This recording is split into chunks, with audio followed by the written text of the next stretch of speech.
When you saw the trailer for our game The Last Night at E3, it was probably the first time you ever heard of it. In this video, you're going to learn how a small, unknown indie studio like us ended up on stage at E3 and how we developed this unique visual style. I'm Tim Sorey, the creator of the game, and let me bring you back to 2014 when everything started for The Last Night. 3 years ago, we saw a game jam with a cyberpunk theme, and we thought it would be great to create a small tribute to cinematic platformers we grew up with, games like Another World, Flashback or Apes Odyssey. Another great source of inspiration is Hong Kong, a city I went in 2012, working there as an art director and motion designer for Cartier.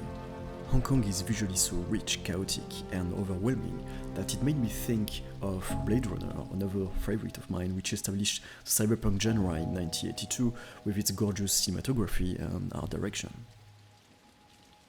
There is another masterpiece of cyberpunk inspired by Hong Kong too, and that is Ghost in the Shell, directed by Mamoru Oshii with its long immersive shots of the city.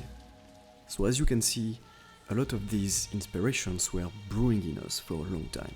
With only 6 days ahead of us, we went for a very short experience, made with spaghetti characters, very few scenes and simplistic gameplay. And after 6 days of work, we made it, barely in time. A few weeks later, we wake up and we realized that The Last Night actually won the game jam, out of 265 games. Following the victory, we received a lot of media attention, and this actually brought even more people to play the game. And every time the feedback we got was, I want more, I feel there is so much more to explore. So eventually, it became obvious that we needed to make The Last Night a real game. So we left everything behind to become real game developers, and we never looked back. We thought, if we could achieve that in 6 days, what can we do with more time? In all fighting games like Garou Mark of the Wolves, we had these absolutely gorgeous, hand-drawn, animated pixel art backgrounds. What if instead of being eye candy, these backgrounds could be at the core of the experience? With this mindset, we developed the first high-resolution screenshot of The Last Night. Futuristic, yet inviting. Following this, it became obvious that our branding also needed some much-needed upgrade. To make this game, we needed a structure. So we moved from Paris to London, and we created Odd Tales, our own video game studio. To achieve realistic, lifelike animations, old games like Another World or Prince of Persia used a process called rotoscopy, using videos to guide the animation process. And to honor the tradition, we decided to do the same in The Last Night. After a year of pre-production, we started to augment our pixel art with complex parallax and lighting, but the traditional 2D approach became too limiting to achieve the visual depth we were after. And that's when we started to ignore traditional rules established by pixel art purists. In The Last Night, our sprites are free from grids, tiles, color limitations, and they receive lighting, shadows, physics, and weather effects. This move from a 2D parallaxing game to a full-fledged 3D game was liberating. We knew we found a visual goldmine, and it had a profound effect on gameplay and level design. That's when we decided to hide our progress and continue working in the shadows. We started to get noticed, and several partners came to help on The Last Night.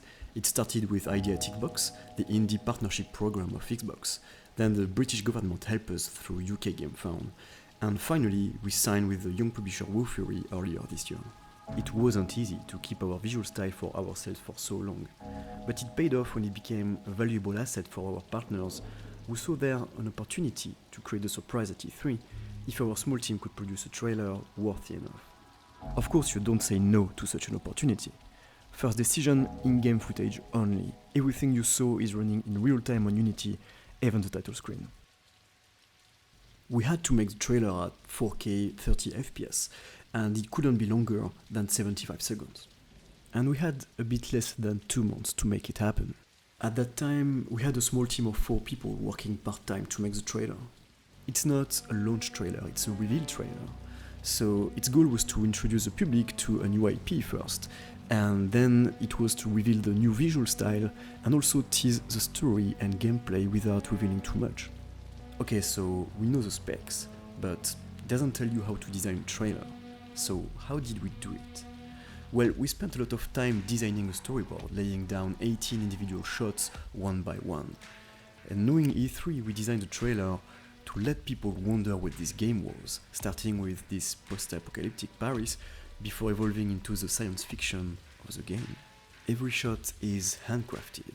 We compose a frame, we design elements, and we draw everything painstakingly, layer by layer, sprite by sprite, until you get the final result you can see on the screen now.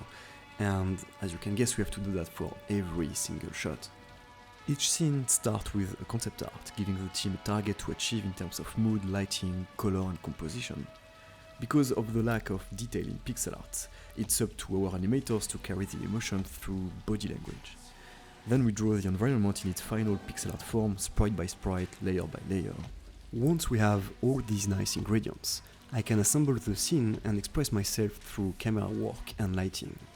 Here you can see I used a dolly zoom, a camera effect pioneered by Alfred Hitchcock in his movie Vertigo to create a strong, unsettling effect.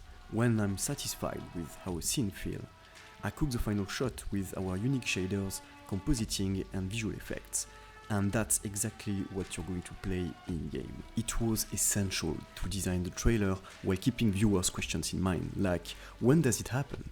In a certain future where things have changed? Where? In a brand new city far from Occident? Whoa, this character there awakening at 2 AM. What happens? Well, he's starting to have problems. How does he deal with it? In a certain way, and you'll see, etc, etc, etc. We also start wide, showing the state of the world first, and then we get closer and closer, first to the city, and then the characters, then to his routine, his problems, and eventually even his destiny. If you look carefully, you'll also notice the camera starts pretty tilted to show the state of the world before flattening to follow the boring routine of Charlie, our main character, before tilting again more and more left or right as his life becomes less and less predictable. If you ignore the details and just focus on the colors, you will see that the first half is rather static and muddy, while in the other half we have bright flickers and acid colors as danger grows for Charlie. Since our first prototypes, internally we've been using the dark, gritty music from the artist Lorne. So you can imagine our pleasure when one day we receive a message from him saying he would like to talk. And since then, he joined the last night to help create the most immersive experience, and he even let us use Acid Rain, one of his most iconic music, for the trailer. We also have our own in-house audio director, composer and sound designer Joe Cataldo, who's been part of the project since the beginning.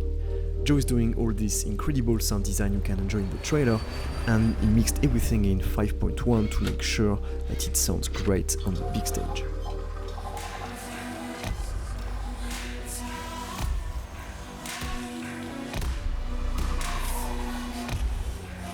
After 2 long and exhausting months, we delivered the final trailer, and we were finally going to see if The Last Night was going to connect with the public.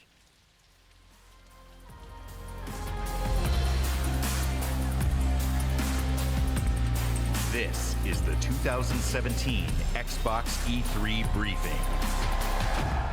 Being the kind of kid that bought video game magazines anxiously after E3 to learn everything, I can't tell you how surreal it was to not only be there, but to actually be there to reveal my own game.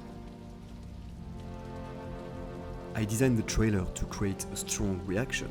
I delayed on purpose the first close-up shot in Charlie's bedroom to build momentum before revealing that yes, it is pixel art. I was wondering, it's like, is that pixelated? And pixelated. Oh yeah, oh look at this. Huh. Whoa! Yep. Then we go from mundane scenes to extraordinary situations until the climax, at which point we let things cool down. Hey, this is cool. This is fucking gorgeous, isn't it? The art style alone makes me so interested. Yeah. I kind of like it though. It a lot. Yeah, it looks nice. Oh yeah. Oh yeah. Oh my god. This is my That's amazing. Ooh, That's I'm down. That's really cool. Oh, Okay, fuck. this I love this this. actually looks really nice. This looks so sweet. Oh hell yeah. Holy shit, Ooh. this is really good. Yeah. They got themselves a good one there. Whoa. Oh my god. Wow.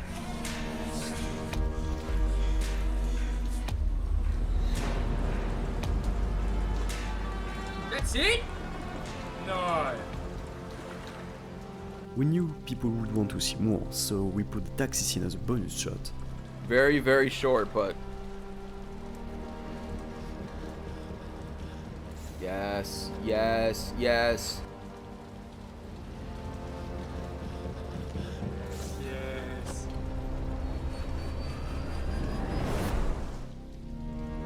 Just after the trailer went live, my phone just died under the thousands of notifications. It was a huge success, and it seems people connected with what we were trying to do. They got it, and after years of working in isolation, this was pure relief. With millions of views, reactions, shares and likes, the trailer receptions far exceeded everything we could have hoped for. So thanks to all of you for all the love you expressed for The Last Night. We can't wait to show you some proper gameplay next time, and we think we'll surprise you again. Follow us everywhere for more updates, and thank you so much for enabling us. See you next time.